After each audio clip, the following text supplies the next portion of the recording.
The text message from my mother arrived 3 days before Christmas, just as I was finishing up a major acquisition deal in my office. Emma, darling, about Christmas dinner. Perhaps it's better if you don't come this year. Your sister Olivia is bringing her new fiancé. He's a state senator, and we need to maintain a certain image. You understand, right? Love, Mom. I stared at my phone, feeling that familiar ache in my chest. Even after all these years, after everything I'd accomplished, I was still the family disappointment. Sitting in my corner office on the 47th floor of the Astor Building, overlooking the Manhattan skyline, I couldn't help but laugh at the irony. My mother had no idea that the struggling consultant she was so ashamed of was actually the CEO of Summit Industries, one of the largest consulting firms in North America. Miss Parker, my assistant Sarah's voice came through the intercom. The board is ready for the global tech acquisition call. Thank you, Sarah. I straightened my designer suit. Not that anyone in my family would recognize it as such. They still thought I shopped at discount stores. As I prepared for the call, my mind drifted back to where this all began. 10 years ago, I had stood in our family's living room, trying to explain my decision to leave my prestigious junior analyst position at my father's company. You're throwing away everything we built for you, Dad had shouted, his face red with anger. And for what? To start your own business? Don't be ridiculous. My sister Olivia had sat on the expensive leather couch, smirking. She was already a rising star at Parker Financial, our father's company, following the path laid out for her since birth. Emma's always been the rebellious one, she'd said with fake sympathy. She just doesn't understand how the real business world works. Oh, how wrong they'd been. While they thought I was struggling with a small consulting practice, I was actually building Summit Industries from the ground up. I worked 18-hour days, sacrificed every comfort, and poured every penny I had into my company.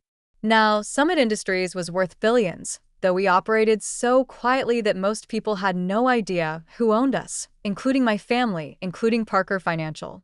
A knock on my office door interrupted my thoughts. Miss Parker, Sarah entered with a stack of documents. The final contracts from Parker Financial just arrived. They're ready for your signature. Ah, yes, the contract. The delicious irony of it all. Parker Financial, my father's pride and joy, had been desperately trying to secure a partnership with Summit Industries for months. They had no idea they were essentially begging for their prodigal daughter's approval. I picked up my phone and reread my mother's text, need to maintain a certain image. My laptop pinged with a new email from Olivia. Emma, Mom texted you about Christmas. Don't take it personally. You know how important appearances are to her. Besides, Senator Richards is very particular about the company he keeps. It's really better this way. Maybe once you've made something of yourself, you can join us again. Love. I set my phone down and looked at the stack of contracts on my desk. The partnership would be worth millions to Parker Financial. They were counting on it to fund their expansion into international markets. My father had been bragging about it for weeks, according to my sources, and all it needed was my signature. Sarah appeared in the doorway again. Your father's on line 1. He wants to discuss the contract signing ceremony. I picked up the phone, adopting the professionally distant tone I always used when dealing with Parker Financial. Emma Mitchell speaking. I used my mother's maiden name in business specifically to avoid detection. Ms. Mitchell, my father's voice was eager, ingratiating, so different from the dismissive tone he used with his younger daughter. I just wanted to confirm everything's set for the signing ceremony tomorrow. This partnership means everything to our company. I thought about Christmas dinner, about Olivia's smug email, about years of being treated like a failure. Actually, Mr. Parker, I said smoothly, I've been reviewing the contracts, and I have some concerns. Concerns? I could hear the panic creeping into his voice. What concerns? Everything was approved by your board. Things change, I replied. Perhaps we should discuss this in person. Why don't you bring your family to the signing ceremony tomorrow? After all, Parker Financial is a family company, isn't it?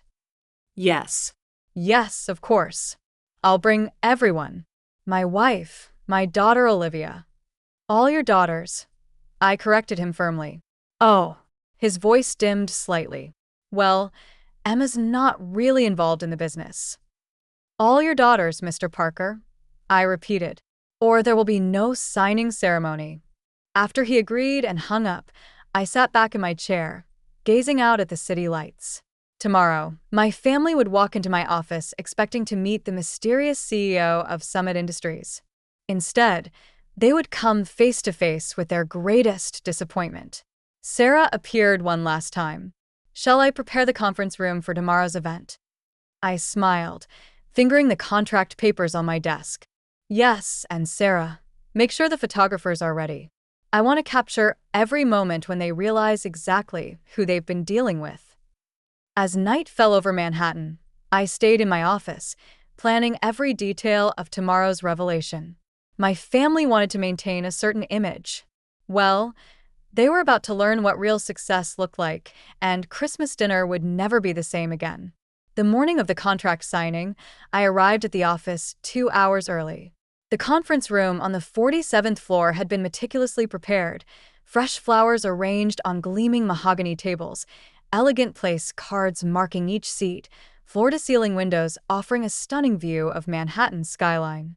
Your family just arrived in the lobby, Sarah informed me, her expression carefully neutral. She'd been with me since the beginning, one of the few people who knew the whole truth. Should I send them up? I checked my reflection in the window.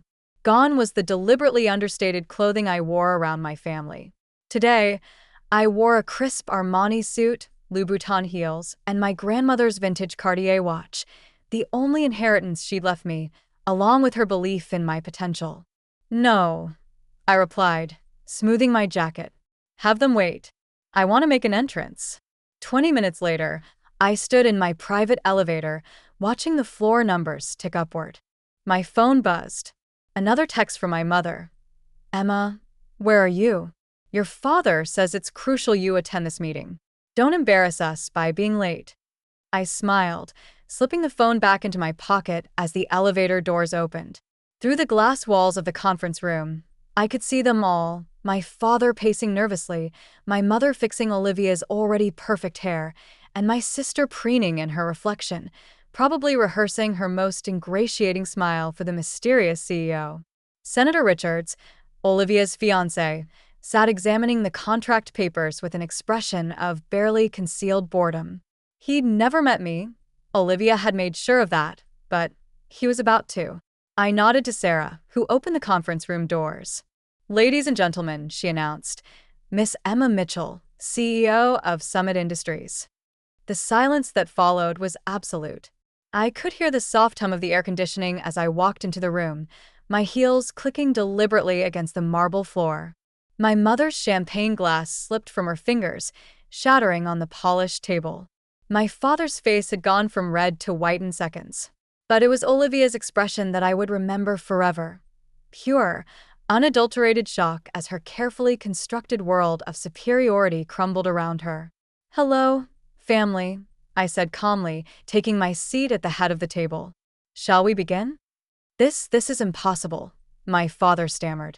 You're a small-time consultant. Am I? I opened the folder in front of me. Interesting.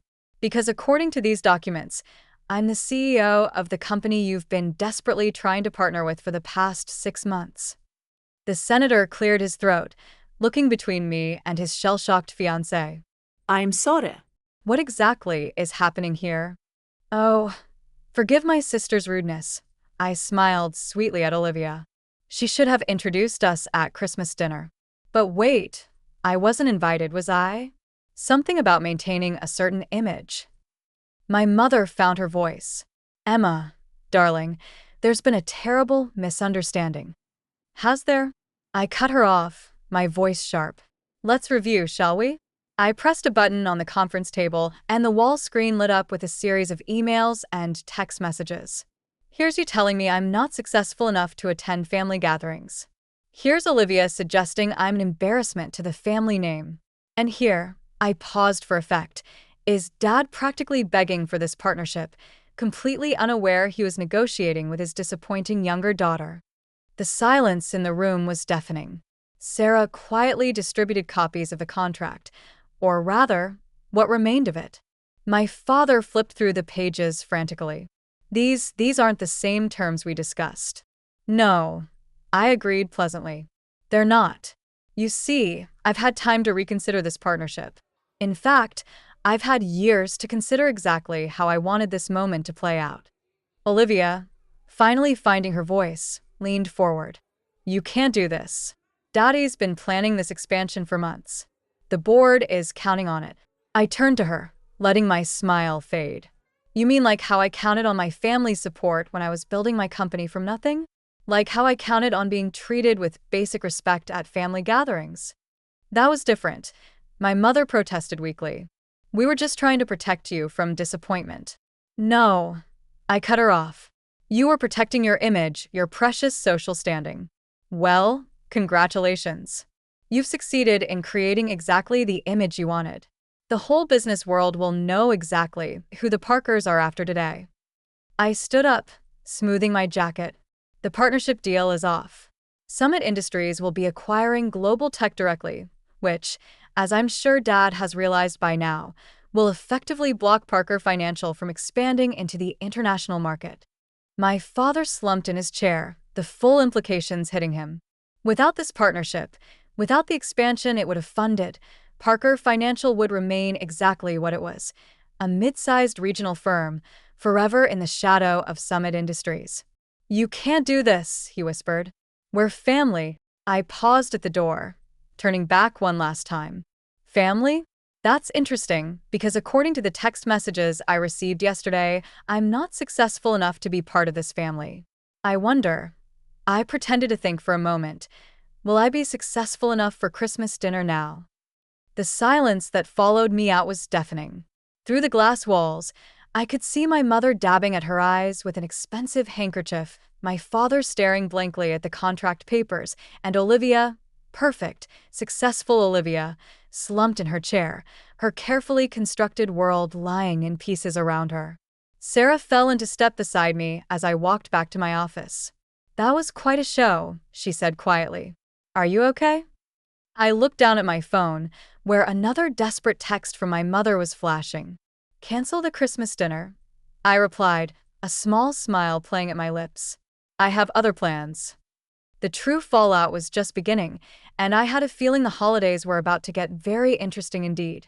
The aftermath of the contract signing was exactly what I expected, a hurricane of desperate calls, manipulative messages, and increasingly panicked attempts at reconciliation. My phone buzzed constantly. Emma, sweetheart, we need to talk about this as a family, from Mom. You're destroying everything I built, from Dad. Can't we discuss this like rational business people? From Olivia. I ignored them all. While Summit Industries proceeded with a global tech acquisition without the partnership, Parker Financial's stock price began to drop. The business news was ruthless. Parker Financial family drama behind failed merger. Parker plummets as international expansion plans collapse. 1 week after the failed signing, I sat in my office reviewing the latest acquisition reports when Sarah appeared at my door. Your sister's here again, she said. Third time this week, but this time she's alone. No se neter fianza. I glanced at the security feed on my laptop. Olivia stood in the lobby, but something was different. Gone was her usual perfectly polished appearance. She looked tired. Send her up, I said after a moment's consideration. Olivia walked into my office like a stranger, her eyes taking in the expansive space, the view, the clear symbols of success she'd never noticed in her failing sister. Nice office, she said quietly. Bigger than mine at Parker Financial, though I suppose that's not saying much anymore. What do you want, Olivia? She sank into one of the visitor chairs. Senator Richards called off the engagement. I raised an eyebrow. Really? The perfect power couple didn't survive a little financial setback. He said he couldn't be associated with a failing family business. She laughed bitterly. Apparently, I'm not successful enough for his image. The irony wasn't lost on either of us. Dad's drinking again, she continued. The board is questioning his leadership. Mom's social circle is buzzing with gossip. Everything's falling apart. And it's all because of me? I interrupted.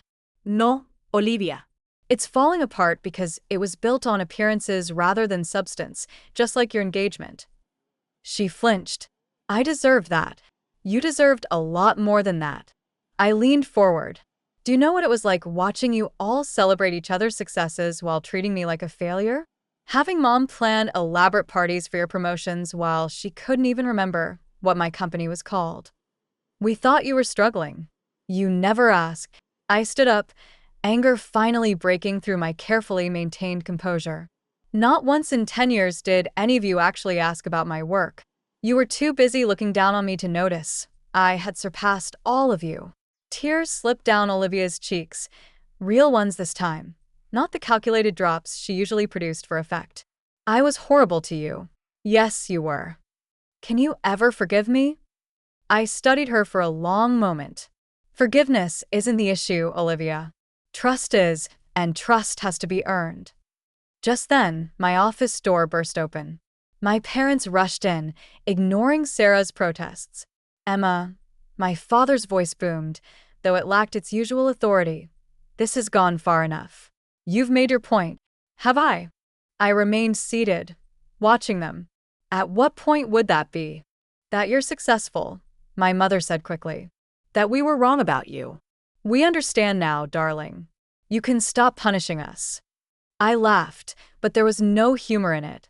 You think this is about punishment, about proving my success? I stood up, walking to the window. This is about consequences, about finally showing you that your actions, your dismissal, your condescension, your casual cruelty have real effects. We're your parents, my father said, his voice breaking slightly. Everything we did was to protect you. No. I turned back to face them. Everything you did was to protect your image. Well, congratulations. Your image is now exactly what you've made it, a failing company, a broken engagement, and a family in crisis. What do you want from us? Olivia asked quietly. Want? I considered the question. I wanted your support when I was building my company. I wanted your respect when I succeeded. I wanted to be treated like a daughter instead of an embarrassment. I paused.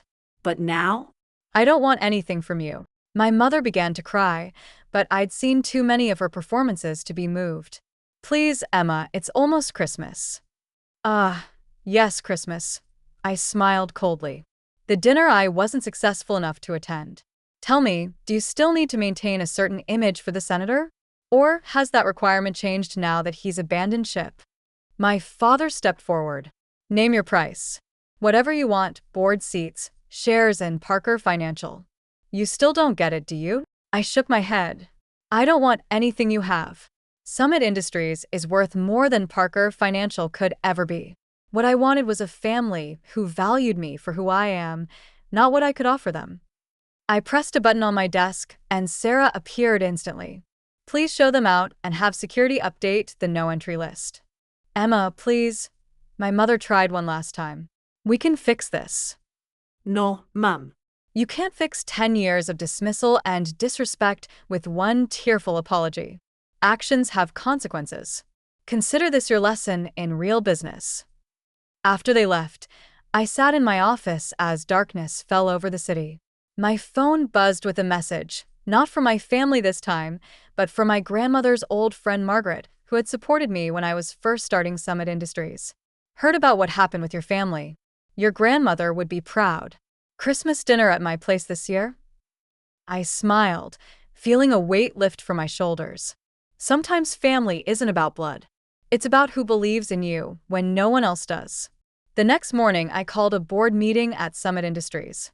It was time to announce our next major move, a complete overhaul of the consulting industry, starting with the acquisition of several regional firms. Parker Financial wasn't on the list.